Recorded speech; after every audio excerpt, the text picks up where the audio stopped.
मायूस मत हो अपनी ज़िंदगी से, किसी भी वक्त तेरा नाम बन सकता है। कि मायूस मत हो अपनी ज़िंदगी से, किसी भी वक्त तेरा नाम बन सकता है। अगर दिल में हो आग और हौसले हो बुलंद, तो अखबार बेचने वाला भी कलाम बन सकता है। तो अखबार बेचने वाला भी कलाम बन सकता है। तो आइए दोस्तों, आपका स्वागत है आपके अपने यूट्यूब चैनल नवीन एकेडमी में। तो आज हम क्लास 12th केमिस्ट्री चैप्टर 1 ठोस अवस्था के बारे में पढ़ रहे थे और इसको कंटिन्यूसली आगे बढ़ा रहे हैं।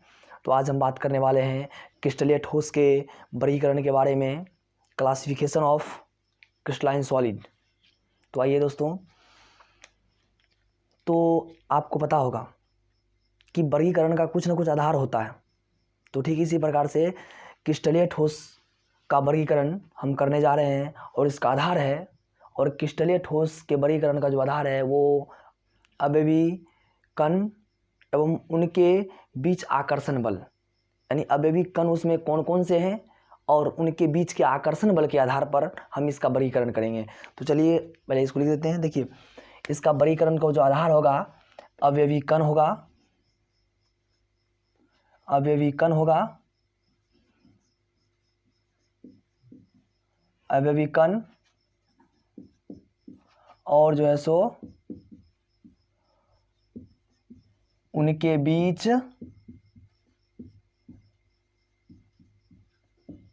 लगने वाला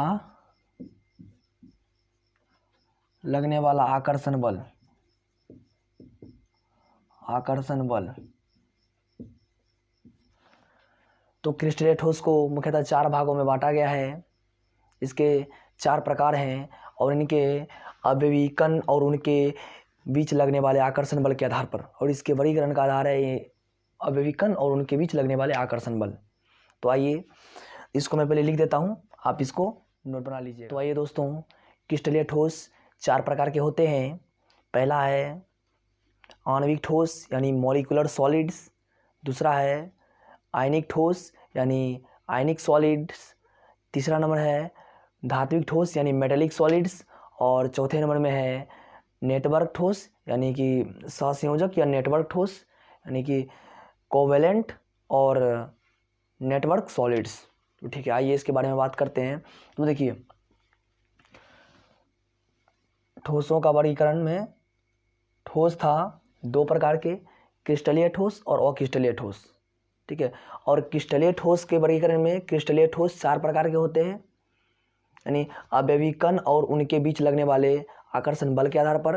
तो देखिए 4 प्रकार में पहला प्रकार है आणविक ठोस, मॉलिक्यूलर सॉलिड्स, दूसरे नंबर में है आयनिक ठोस, आयनिक सॉलिड्स, तीसरे नंबर में है धात्विक ठोस, मेटेलिक सॉलिड, और चौथे नंबर में है सहसंयोजी, सहसंयोजक या नेटवर्क ठोस यानी कोवेलेंट और नेटवर्क सॉलिड्स।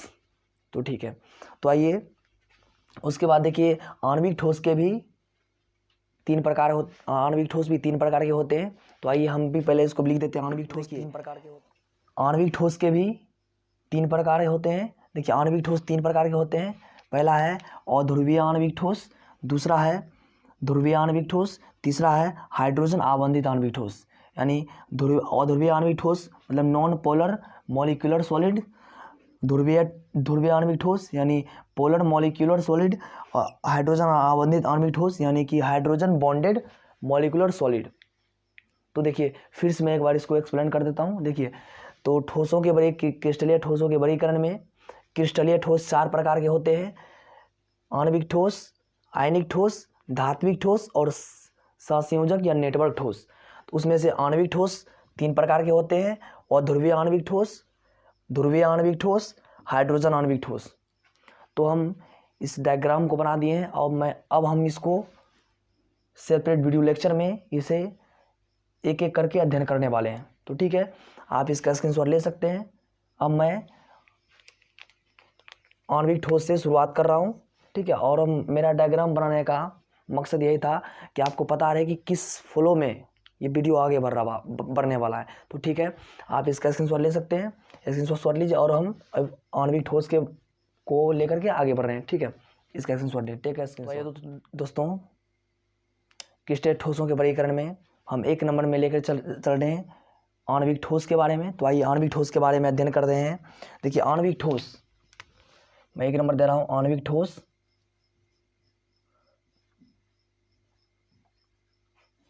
आणविक ठोस, आणविक ठोस यानी मॉलिक्यूलर सॉलिड। आणविक ठोस यानी मॉलिक्यूलर सॉलिड। देखिए इसमें अवयवी कण अणु होते हैं, ठीक है। तो मैं पहले इसको, इसमें जो अवयवी कण होते हैं, इसमें अवयवी कण अणु होते हैं। तो ठीक है, यानी आणविक ठोस में, जैसा कि इसके नाम से ही पता चल रहा है, आणविक ठोस में इसके अवयवी कण क्या होंगे? अवयवी कण अणु होंगे, ठीक है। अब आगे बढ़ते हैं। देखिए अवयवी कण मुख्यतः 3 प्रकार के होते हैं: अध्रुवीय आणविक ठोस, ध्रुवीय आणविक ठोस और हाइड्रोजन आवंधित आणविक ठोस। तो आइए आज हम अध्रुवीय आणविक ठोस के बारे में पढ़ने वाले हैं। अध्रुवीय आणविक ठोस, नॉन पोलर मॉलिक्यूलर सॉलिड, इसके जो अवयवी कण होते हैं, ये हमें इसके नाम से ही पता चल जाता है। देखिए अध्रुवीय आणविक ठोस, जैसे आणविक ठोस में इसके अणु हैं, उसी पर इसमें तो अणु होंगे, लेकिन इसमें कौन से अणु होंगे? अध्रुवीय होंगे। यानी इसका जो अवयवी कण होगा, ये कौन सा कण होगा? अध्रुवीय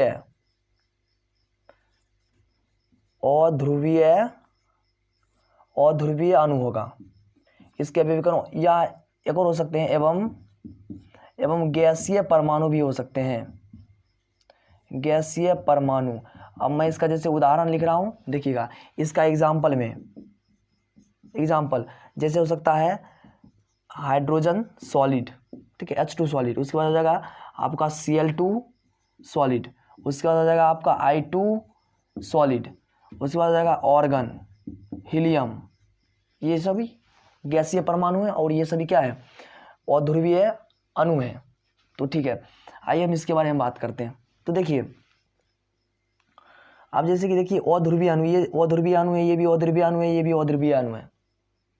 तो आप कहिएगा, देखिए अध्रुवीय अणु आप थोड़ा समझ लीजिए। देखिए जैसे जल है, जल H2O, आप पढ़े होंगे जल जो है सो ध्रुवीय अणु है। अब ये कैसे, इसको थोड़ा हम समझ लेते हैं। देखिए जैसे H2O का संरचना इस प्रकार से होता है, O, फिर इसके नीचे H, इस प्रकार से, ऐसे इस पर संरचना होती है, ठीक है। तो अब देखिए यहाँ पर 2 H है और 1 ऑक्सीजन है। तो ठीक है, यहाँ पर एक बॉन्ड बना है, इस दोनों के बीच एक बॉन्ड बना है। इन्होंने भी अपना 1 इलेक्ट्रॉन रखा है और ऑक्सीजन भी अपना 1 इलेक्ट्रॉन रखा है। फिर ये भी ई हाइड्रोजन भी अपना 1 इलेक्ट्रॉन रखा है और ये ऑक्सीजन भी अपना 1 इलेक्ट्रॉन रखा है। यहाँ पर शेयरिंग हुई है, यहाँ पर एक बॉन्ड बना है कि भाई आप भी इससे काम करो और मैं भी इससे काम करूँगा। लेकिन यहाँ पर जो है सो ऑक्सीजन चीटिंग करता है। ये इलेक्ट्रॉन, यानी बॉन्ड पे इलेक्ट्रॉन को ये अपनी ओर शिफ्ट कर लेता है, यानी अपनी ओर इसको आकर्षित कर लेता है, क्योंकि इसकी विद्युत ऋणात्मकता हाइड्रोजन से अधिक है।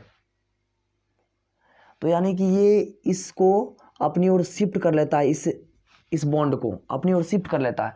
तो आप जानते हैं कि जो, यानी जिसमें से इलेक्ट्रॉन निकलता है उस पर प्लस चार्ज आता है। यानी कि जैसे धातु इलेक्ट्रॉन का त्याग करके प्लस बनाती है, मतलब धनायन बनाती है, ठीक उसी प्रकार से जहाँ से इलेक्ट्रॉन निकलती है वो प्लस बनाती है और जहाँ पे इलेक्ट्रॉन जाती है वो माइनस बनाती है, यानी ऋणायन होती है वो। अब देखिए हाइड्रोजन से थोड़ा इलेक्ट्रॉन शिफ्ट हुआ है, यानी पूरा नहीं गया, हल्का शिफ्ट हुआ है। तो यहाँ पर हल्का के लिए यहाँ पर पार्श्व यूज करते हैं, पार्श्व धनात्मक आएगा।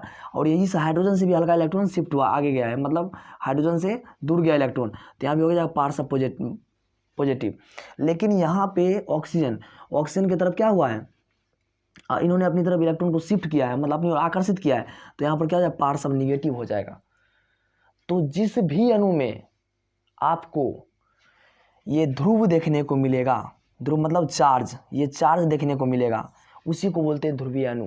लेकिन आप इसमें से किसी को पकड़ोगे, जैसे हाइड्रोजन लेते हैं H2, तो इसमें H2 इस प्रकार का इसका शेयरिंग होता है। इसमें शेयरिंग हुई है कि आप भी 1 इलेक्ट्रॉन दो, मैं भी 1 इलेक्ट्रॉन लेके दूंगा, इन्होंने दिया है। तो इसमें एक शेयरिंग हुई है, लेकिन इस दोनों की ताकत बराबर है, इस दोनों की विद्युत ऋणात्मकता बराबर है, क्योंकि 2 समान परमाणु है। ये जितना ताकत लगा के इस इलेक्ट्रॉन खींच रहा है, उतना ही वो भी खींच रहा है। तो यहाँ पे किसी भी प्रकार का कोई धनायन या ऋणायन देखने को नहीं मिलता है, किसी प्रकार का। क्योंकि धनायन तभी हमको देखने को मिलेगा जब कोई जो परमाणु अपनी ओर इलेक्ट्रॉन को शिफ्ट करेगा, लेकिन यहाँ पर कोई परमाणु अपनी ओर क्योंकि समान परमाणु दोनों का तो यानी कि इलेक्ट्रोनिगेटिविटी समान है ना, विद्युत ऋणात्मकता समान है, दोनों तो उतना ही ताकत से खींचता है ना। तो ये क्या हुआ यहाँ पर इसमें कोई भी ध्रुव देखने को नहीं मिला, तो ये क्या अध्रुवीय अणु हुआ ये, ठीक है। अब Cl2 भी समान परमाणु है तो ये भी अध्रुवीय होता है। अब I2 क्या है, ये इसमें भी समान परमाणु है तो इससे क्या हुआ, ये भी अध्रुवीय अणु है। अब इसकी बात करते हैं ऑर्गन, ये तो एक गैसीय परमाणु है और ये भी हीलियम एक गैसीय परमाणु है, तो ठीक है। हालांकि गैसीय परमाणु को भी कोई मतलब नहीं होता किसी से, क्योंकि इसका तो कक्षा ऑर्बिट पूरा हुआ है ना। ऑर्गन एक अक्रिय गैस है, इसका तो अष्टक पूरा है, तो ये किसी से कोई मतलब नहीं रखता है, तो ठीक है। तो ये एक अध्रुवीय, इसके जो अवयवी कण होते हैं अध्रुवीय अणु होते हैं या गैसीय परमाणु होते हैं, यानी अक्रिय परमाणु होते हैं। चलिए देखिए, तो आगे बात करते हैं। देखिए इसके एग्जाम्पल में, जैसे आपने इसे देख लिया इसके एग्जाम्पल में, तो मैं अभी सिमटा रहा हूँ, देखिएगा।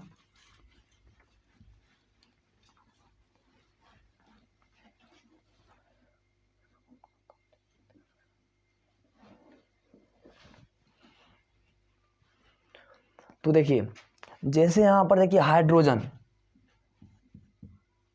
यानी एक H2 है, तो यानी हाइड्रोजन के बीच ये बॉन्ड है। अब देखिए फिर एक और H2 को इस प्रकार से ले लेते हैं, एक H2 दूसरा H2, उसके बाद फिर देखिए तीसरा H2 ले रहे हैं, ठीक है। ये देखिए H2 है, ये भी H2 है और ये भी H2 है, देखिए। तो इस प्रकार से जो H2 है, ठीक है। अब हम जानते हैं कि H2 अपने आप में स्टेबल होता है, ठीक है। अपने आप को जितना इसको मतलब बॉन्ड बनाना था इन्होंने बना लिया था। अब इसको और किसी से कोई मतलब नहीं है, लेकिन कुछ ना कुछ तो मतलब होगा ना, कुछ ना कुछ तो मतलब होगा इससे। जैसे कि हम देखते हैं H2 है, तो इसके बीच यानी एक H2 और दूसरे H2 के बीच के आकर्षण बल, ये यानी इसके बीच भी आकर्षण बल होगा, कोई आकर्षण बल काम करेगा, ठीक है। तो जैसे इस आकर्षण बल को इस आकर्षण बल का हम नाम देते हैं, इस आकर्षण बल का नाम है वान डर वाल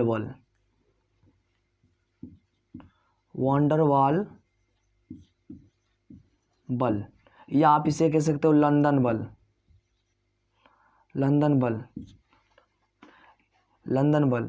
या आप इसे कह सकते हो परिक्षेपण बल, या आप इसे कह सकते हो प्रकीर्णन बल।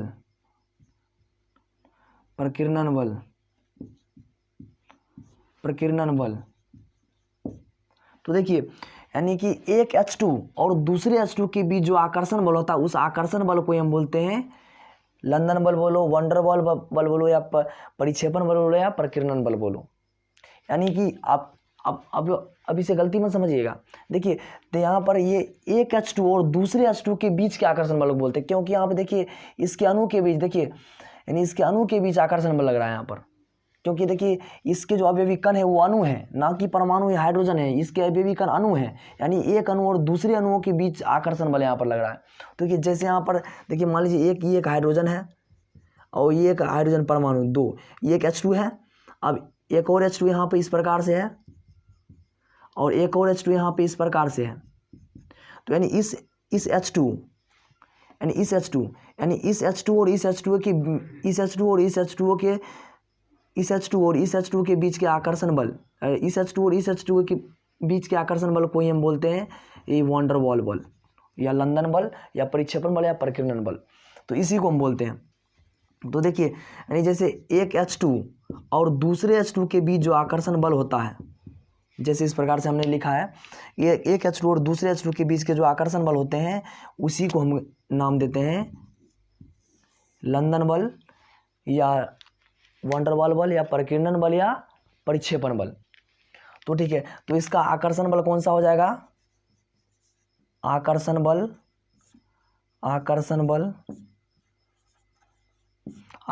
हो जाएगा ये।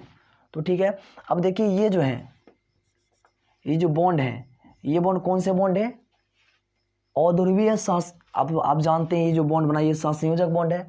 तो कौन सा बॉन्ड है, क्योंकि इसमें कोई ध्रुवीय प्रकृति उत्पन्न हुई है, कोई चार्ज उत्पन्न हुआ है, नहीं हुआ है। तो यहाँ पर इसको क्या लिख सकते हैं कि ये अध्रुवीय अध्रुवीय सहसंयोजक बंध है। ये अध्रुवीय सहसंयोजक बंध है, ये भी अध्रुवीय सहसंयोजक बंध है, ये भी अध्रुवीय सहसंयोजक बंध है।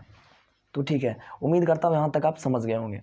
तो ठीक है, देखिए इसके यानी अगर आपसे कोई पूछे कि अध्रुवीय आणविक ठोस में कौन सा आकर्षण बल होता है, इसके अणुओं के बीच कौन सा आकर्षण बल होता है, तो अब क्या जवाब देंगे कि लंदन बल, परिक्षेपण बल या प्रकीर्णन बल या वॉन डेर वाल बल होता है। तो ठीक है, ये तो इसकी आकर्षण बल हो गई। कौन, ठीक है। अब हम ले देखिए एक ऑर्गन ले रहे हैं, गैसीय परमाणु। देखिए ऑर्गन, एक ऑर्गन ये है, ऑर्गन ऑर्गन और ऑर्गन। तो हालांकि इसके तो आप जानते हैं कि इसका अष्टक पूरा हुआ है, ऑर्गन का अष्टक पूरा हुआ है, ऑर्गन का अष्टक आप जानते होइएगा, ऑर्गन का अष्टक पूरा है, इसको किसी से कोई मतलब नहीं है, लेकिन कुछ ना कुछ तो मतलब होगा, कुछ ना कुछ तो इसके बीच आकर्षण बल होगा। उसी आकर्षण बल का नाम है, इसके बीच जो आकर्षण बल लगता है, इसी कुछ ना कुछ तो आकर्षण बल होगा, इसी आकर्षण बल को हम कहते हैं, इसी आकर्षण बल का नाम है ये बल, लंदन बल, इसी आकर्षण बल को बोलते हैं। तो ठीक है, ऑर्गन उसी प्रकार से हीलियम में भी होता है। तो आइए इसकी विशेषता के बारे में डिस्कस करते हैं थोड़ा। देखिए इसकी विशेषताएं क्या है। तो पहला नंबर तो इसका मुक्त इलेक्ट्रॉन, देखिए मुक्त इलेक्ट्रॉन, और इसमें आप देख पा रहे हैं मुक्त इलेक्ट्रॉन और इसमें मुक्त आयन, मुक्त आयन। अब देखिए इसमें मुक्त इलेक्ट्रॉन और मुक्त आयन दोनों उपस्थित हैं या नहीं, इसमें आप कहिएगा कि मुक्त इलेक्ट्रॉन भी नहीं उपस्थित है और इसमें मुक्त आयन भी नहीं है क्या। अब इसमें तो कोई सबके सब इलेक्ट्रॉन तो बंधित है ना, यहाँ पे ये इलेक्ट्रॉन बंधित है, यहाँ पे ये इलेक्ट्रॉन बंधित है, इसमें मुक्त इलेक्ट्रॉन एक भी नहीं है। तो यानी क्या है, इसमें मुक्त इलेक्ट्रॉन भी नहीं और मुक्त आयन भी नहीं है। आयन मतलब होता है किसी चार्ज, जैसे आप देखते हैं कि NaCl में Na एक आयन हुआ और Cl भी एक आयन हुआ, तो इसमें इस प्रकार की कोई भी आयन देखने को हमें नहीं मिलती है। तो देखिए अब आप जानते हैं, अब आप ही हमको बताइएगा कि ये विद्युत, ये ठोस जो है सो विद्युत के चालन करेंगे या नहीं करेंगे। तो आप कहेंगे ऑफिशियली बात है ये नहीं करेगा, क्योंकि ये सिद्धांत है कि विद्युत का चालन मात्र दो ही तरीके से कर सकता है, या तो किसी में मुक्त इलेक्ट्रॉन हो या किसी में मुक्त आयन हो। तो यहाँ पर तो मुक्त इलेक्ट्रॉन भी नहीं है यहाँ, और यहाँ पर मुक्त आयन भी नहीं है। तो यहाँ पर क्या है, मुक्त इलेक्ट्रॉन मुक्त आयन अनुपस्थित है, अनुपस्थित है। इसी कारण क्या क्या होते हैं, विद्युत के अचालक होते हैं। इसी कारण से क्या होते हैं, विद्युत के अचालक होते हैं। ये ठोस जो है विद्युत के अचालक होते हैं। अब देखिए, अब दो नंबर बात करते हैं। देखिए तो इसके जो गलनांक होते हैं, गलनांक, गलनांक, देखिए इसके गलनांक क्या होते हैं। हालांकि आप देखिए इसके जो बंधन होते हैं ना, क्योंकि एक H2 और दूसरे H2 की, इसको तो उतना मतलब होता नहीं, लेकिन फिर भी कुछ ना कुछ इसमें आकर्षण बल होता है, उसी को बोलते हैं वॉन डेर वाल बल। ठीक है, तो देखिए ये जो बंध होते हैं ना, ये बहुत ही वीक बॉन्ड होते हैं, मतलब कमजोर बॉन्ड होते हैं, ये बहुत ही वीक बॉन्ड होते हैं। वॉन डेर वाल बल यानी सबसे कमजोर बंध होता है गुरुत्वाकर्षण बल, और उसके बाद होता है वॉन डेर वाल बल। अगर आप ही समझिए, अगर गुरुत्वाकर्षण बल अगर ये अधिक हो गया तो हम पृथ्वी से चिपके हुए रह जाएंगे, हमको ऊपर नहीं होगा इन्हें, पैर भी उठाएंगे तो पैर भी नहीं उठेगा। तो इसी प्रकार से वॉन डेर वाल बल भी है, उसे थोड़ा मजबूत है, लेकिन वो उतना मजबूत नहीं है, मतलब ये वीक बॉन्ड है। तो ठीक है, अगर जितना भी जिसका भी बॉन्ड वीक बॉन्ड है, आप समझिए अगर एक H2 दूसरे H2 के बीच अगर आप बॉन्ड अगर कमज़ोर है तो इसको क्या है, इसको हटाने में हमको आसानी होगी, इसका गलनांक कम हो जाएगा, इसका गलनांक कम है। तो अर्थात हम कह सकते हैं इसके बीच को जो है वॉन डेर वाल बल, जो कि बहुत ही वीक बॉन्ड होता है, कमज़ोर बॉन्ड होता है, इसे कमज़ोर बंद होने के कारण क्या होगा, इसका जो गलनांक हुआ ये बहुत ही क्या होंगे, कम होंगे। ठीक है, वीक बॉन्ड होने के कारण, वीक बॉन्ड होने के कारण। ठीक है, तो अब देखिए, अब आगे बात करते हैं। ये देखिए मुलायम होते हैं, मुलायम, ये ठोस क्या होते हैं, मुलायम होते हैं। अब देखिए मुलायम क्यों होते हैं, क्योंकि आप देखिएगा वॉन डेर वाल बल बहुत ही वीक होते हैं, कमज़ोर होते हैं, इसका अंतराणी बल बहुत ही कम। इसके जो अणु देखिए एक H2 है और दूसरे H2 के जो बीच के जो बंध होते हैं ना, ये बहुत ही कमज़ोर होते हैं। तो इसीलिए आप इसको आसानी से जब छुएगा तो इसका आसानी से हटता चला जाएगा। यानी इसको क्या होती है, मुलायम होते हैं, इसे हाथ आपको फिसल सकता है, तो ये मुलायम होते हैं। यानी इसके वीक बॉन्ड होने के कारण ये क्या, अंतराणविक बल कमजोर होने के कारण ये मुलायम होते हैं। तो आगे बात करते हैं, देखिए 4 नंबर, और ये सामान्य ताप पर यानी कमरे के ताप पर, अब देखिए कमरे का ताप किसे कहते हैं, यानी 27 डिग्री सेल्सियस के तापमान को हम कमरे का तापमान कहते हैं। तो देखिए ये कमरे के जो तापमान पर होते हैं ना, ये गैसीय या तरल अवस्था में होते हैं, गैसीय या तरल अवस्था में होते हैं, तरल अवस्था में होते हैं। अब देखिए, और तभी तो इसके बीच का आकर्षण बल इतना कम होता है कि आप देखते हुए कि कमरे के ताप पर हाइड्रोजन गैस जो कि H2 कभी इसको बहुत ही फ्रीज करने पर ये H2 सॉलिड बनता है, ये सॉलिड। और इसी सामान्य ताप पर अगर हम देखें तो ये गैस होता है, यानी कि एक अणु दूसरे अणु से हटा हुआ रहता है। अगर इसका बंध अगर बहुत मजबूत होता तो ये जुड़ करके ठोस, बहुत ही पूरे ठोस में होता। इसीलिए कमरे के ताप पर क्या होते हैं, गैसीय अवस्था में होते हैं, तरल अवस्था में होते हैं। तो आई होप आपको ये समझ आ गया होगा। कुछ नोट पॉइंट को देख लेते हैं जो कि कम्पिटिटिव आगे आप करिएगा तो उसमें बहुत ही काम आएगा। तो देखिए कुछ नोट पॉइंट समझ लेते हैं। नोट पॉइंट देखिए, ये वॉन्डर वॉल बल,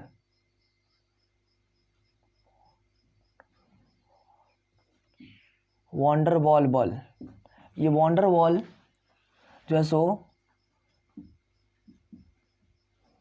जोहानन वॉन्डर वॉल, जोहानन वॉन्डर वॉल ने दिया था, यानी इसके सम्मान में रखा गया इसका नाम जोहानन वॉन्डर वॉल, ठीक है। और इस वॉन्डर वॉल का ही एक प्रकार है लंदन बल, लंदन बल, लंदन बल। तो इसको फ्रीज्ड लंदन ने दिया था, इसका इस बल का नाम फ्रीज्ड लंदन ने दिया था। तो ठीक है, देखिए लंदन बल किस प्रकार से लगता है, ये मान लेते हैं दो परमाणु है, ठीक है। अब इसके नाभिक बीच में होते हैं, इसके नाभिक बीच में, तो कभी ऐसा केस आएगा कि ये नाभिक सरक कर इधर आ जाए, इधर आ जाए, तो क्या इसको इधर सरकने के क्रम में क्या होगा कि यहाँ पर तब निगेटिव आ जाएगा, और यहाँ पर इसको इधर सरकने के कारण यहाँ पर क्या हो जाएगा, निगेटिव आ जाएगा।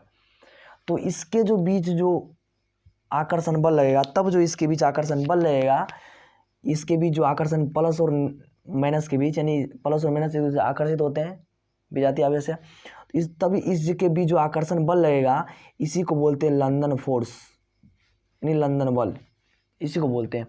जैसे कि अभी मतलब 1 सेकंड में 100 बार हो सकता है, 100 बार हो जाता है, 100 बार से भी बनता टूटता है, बनता टूटता है, बनता टूटता है, बनता टूटता है हमेशा।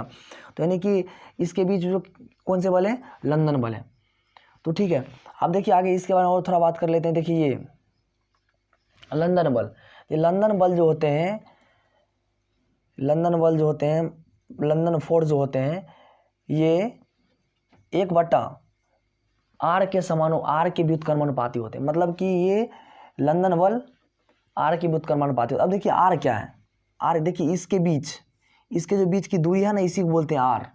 तो ये क्या होते हैं, r के व्युत, आप ही जरा सोचिए कि जितना दूर उसका अणु होगा, जितना दूर उसका अणु होगा उतना ही इसके बीच आकर्षण बल कम ही तो होगा। यानी कि इसके अगर आप अगर आप दूरी को बढ़ाओगे, अगर आप दूरी को बढ़ाते हो तो इसका आकर्षण बल कमज़ोर हो जाएगा, क्योंकि आप दूरी को बढ़ाते हो तो इसके बीच का जो आकर्षण बल था वो कमज़ोर हो जाएगा। यानी कि इसकी दूरी को बढ़ाओगे तो इसका लंदन फोर्स क्या होगा, कम होगा, आकर्षण बल कम हो जाएगा। उसी बात करते हैं, देखिए हाँ, कुछ हद तक, कुछ दूरी तक ही लंदन बल, यानी कि लंदन बल केवल, एक और बात है, लंदन बल केवल 500 यानी r, इसकी दूरी जो है सो लंदन बल इसको दूरी है मात्र 500 से कम या 500 के बराबर, यानी इसके जो लंदन बल केवल r की इसकी मतलब इसकी जो दूरी है ये मात्र 500 पिकोमीटर के बराबर या 500 पिकोमीटर से कम होगी इसके बीच की दूरी, तभी यहाँ पर लंदन फोर्स काम कर सकता है।